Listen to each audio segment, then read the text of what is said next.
নমস্কাৰ বন্ধু বান্ধৱীসকল, স্বাগতম জনাইছোঁ আপোনালোকক মোৰ চেনেলৰ পুনৰ অন্য এটা ভিডিঅ'ৰ মাধ্যমেৰে। বন্ধুসকল, আজি কথা পাতিম শাস্ত্ৰ অনুসৰি এনেকুৱা 3টা কামৰ বিষয়ে, যি 3টা কাম মানুহে ৰাতিপুৱাই কৰিব লাগে, অৰ্থাৎ শুই উঠিয়ে কৰিব লাগে। তেতিয়া জীৱনৰ প্ৰত্যেকটো খোজতে, প্ৰত্যেকটো চিৰিতে মানুহে সফলতা প্ৰাপ্ত কৰিব পাৰে। তো আহক বন্ধুসকল, জানো কি এই 3টা কাম, যিকেইটা কাম মানুহে ৰাতিপুৱা শুৱা পাতি এৰিয়ে কৰিব লাগে আৰু কৰিলে মানুহে জীৱনত প্ৰত্যেক ক্ষেত্ৰতে সফলতা লাভ কৰিব পাৰে।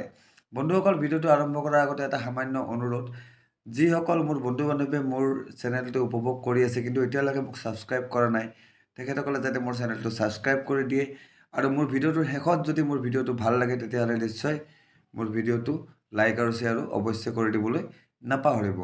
আৰু যিসকল বন্ধু বান্ধৱী বৰ্তমান মোৰ এই ভিডিঅ'টোত বা মোৰ এই চেনেলটোত নতুনকৈ আহিছে আৰু নতুনকৈ মোৰ এই ভিডিঅ'টো চাই আছে, তেতিয়া মোৰ বন্ধু বান্ধৱীসকললৈ মোৰ অনুৰোধ, যাতে মোৰ এই চেনেলটো যাতে আপোনালোকে ছাবস্ক্ৰাইব কৰি লয়।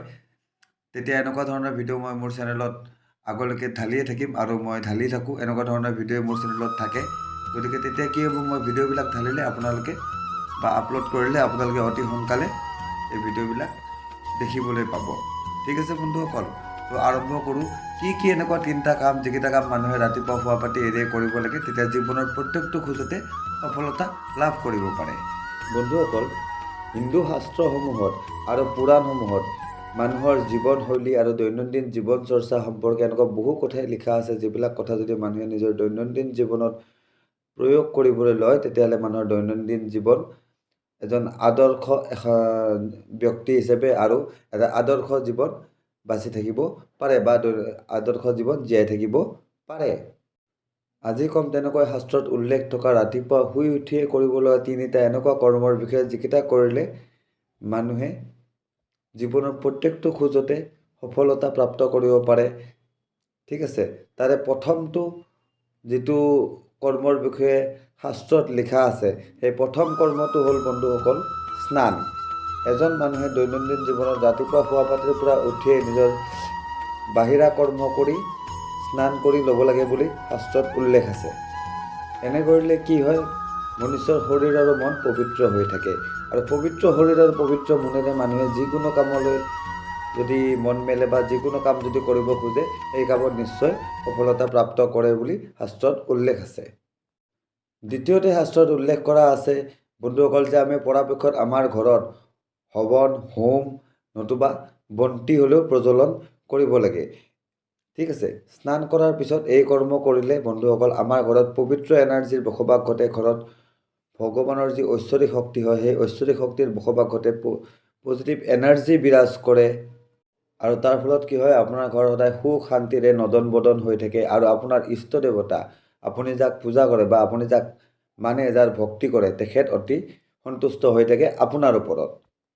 তৃতীয়তে শাস্ত্ৰত কোৱা হৈছে বন্ধুসকল, দেৱপূজন, জপ আৰু দানৰ ওপৰত অধিক গুৰুত্ব দিয়া হৈছে। দেৱপূজন, আপুনি যি অগ্নিৰ যি আপোনাৰ দেৱতাৰ সন্মুখত যি আপুনি চাকি বন্তি প্ৰজ্বলন কৰিলে, সেইটোত আপোনাৰ দেৱপূজন শেষ হৈ গ'ল। তাৰপিছত যদি আপুনি কোনোবা দেৱতাৰ মন্ত্ৰ জাপ কৰে অলপ সময়ৰ কাৰণে, সেইটো আপোনাৰ কাৰণে খুবেই ভাল বুলি কোৱা হৈছে মনুষ্যৰ কাৰণে। কাৰণ মন্ত্ৰ জাপৰ শক্তি বৰ্তমান কলিযুগত বহুত পুণ্য লাভ কৰিব পাৰে বুলি মনুষ্যই কোৱা হৈছে। কোনো মনুষ্যই যদি যিকোনো দেৱতাৰ যদি মন্ত্ৰ জাপ কৰে আৰু এই মন্ত্ৰ জাপক যদি নিয়মীয়া অভ্যাসত পৰিণত কৰিলে, তেতিয়াহ'লে সেই মন্ত্ৰ জাপৰ শক্তিৰ ফলতে মনুষ্যৰ নানান ধৰণৰ দুখ, অশান্তি, কষ্ট আদি দূৰ হৈ থাকে। ইয়াৰ উপৰিও শাস্ত্ৰ অনুসৰি গৰুৰ পুৰাণত এই সমস্ত কৰ্মৰ উপৰিও দান কৰা কৰ্মৰ ওপৰত অধিক গুৰুত্ব দিয়া হৈছে। কোৱা হৈছে যে দেৱপূজনৰ পিছত যদি পৰাপক্ষত গৰীব দুখীয়া মানুহক যদি আপোনালোকে সাধ্য অনুসাৰে যদি দান দক্ষিণা দিয়ে, তেতিয়াহ'লে সেই কৰ্ম আপোনাৰ পুণ্য কৰ্মৰ ভিতৰত ধৰা হয়। ঠিক আছে, আপোনাৰ পুণ্য কৰ্মৰ ভিতৰত যি আপোনাৰ পুণ্য আৰু পাপৰ যি লেখা জোখা, সেই পুণ্য আৰু পাপৰ লেখা জোখাৰ ভিতৰত পুণ্য কৰ্মৰ ভিতৰত যদি আপুনি কাৰোবাক দান কৰিছে, তেতিয়াহ'লে সেই দান কৰ্ম ধৰা হয়। হিন্দু ধৰ্ম অনুসৰি দানৰ বহুত মহত্ব আছে। যদি আপুনি গোদান কৰে, তেতিয়াহ'লে পিতৃপুৰুষৰ পৰা আৰম্ভ কৰি সমস্ত আপোনাৰ পূৰ্বপুৰুষৰ লগতে আপোনাৰো সমস্ত পাপ নাশ হয় আৰু যি আপোনাৰ মোক্ষ প্ৰাপ্তিৰ ৰাস্তা, যি বৈকুণ্ঠপুৰলৈ যোৱা ৰাস্তা, সেই ৰাস্তা বা সেই পথ অতি সুগম হৈ পৰে বুলি কোৱা হৈছে। সেইকাৰণে সাধ্য অনুসাৰে দান দক্ষিণা কৰিবলৈ কোৱা হৈছে। আৰু শাস্ত্ৰত আৰু এটা কথা উল্লেখ আছে বন্ধুসকল, যদি আপোনালোকে সাধ্য অনুসাৰে দান দক্ষিণা কৰে তেতিয়াহ'লে সেই দান দক্ষিণাৰ পুণ্যৰ ফলত আপোনালোকে যিমান দান দক্ষিণা কৰে তাতকৈ আপোনালোকে অধিক লাভ কৰিবলৈ সক্ষম হয়। তো বন্ধুসকল আজিলৈ ইমানেই। আজি ক'লোঁ কি তিনিটা অভ্যাস যদি আপোনালোকে আপোনালোকৰ জীৱনত পৰিণত কৰি লয়, খোৱা পাতি এৰাৰ পিছতো যদি আপোনালোকে এইকেইটা কৰ্মক নিজৰ জীৱনত অভ্যাস হিচাপে পৰিণত কৰি লয় তেতিয়াহ'লে আপোনালোকে জীৱনৰ প্ৰত্যেকটা খোজতে সফলতা লাভ কৰিব পাৰিব আৰু আপোনালোকৰ জীৱনটো এক আদৰ্শ জীৱন হিচাপে আপোনালোকে আগুৱাই লৈ যাব পাৰিব। তো বন্ধুসকল আশা কৰিছোঁ মোৰ ভিডিঅ'টো আপোনালোকৰ কাৰণে কামত আহিব, আপোনালোকৰ মোৰ ভিডিঅ'টো ভাল লাগিব আৰু মোৰ ভিডিঅ'টো যদি চাই ভাল লাগিল তেতিয়াহ'লে মোৰ চেনেলটো ছাবস্ক্ৰাইব কৰিবলৈ, ভিডিঅ' লাইক আৰু শ্বেয়াৰ কৰিবলৈ নাপাহৰিব বন্ধুসকল। আজিলৈকে ইমানেই, ধন্যবাদ।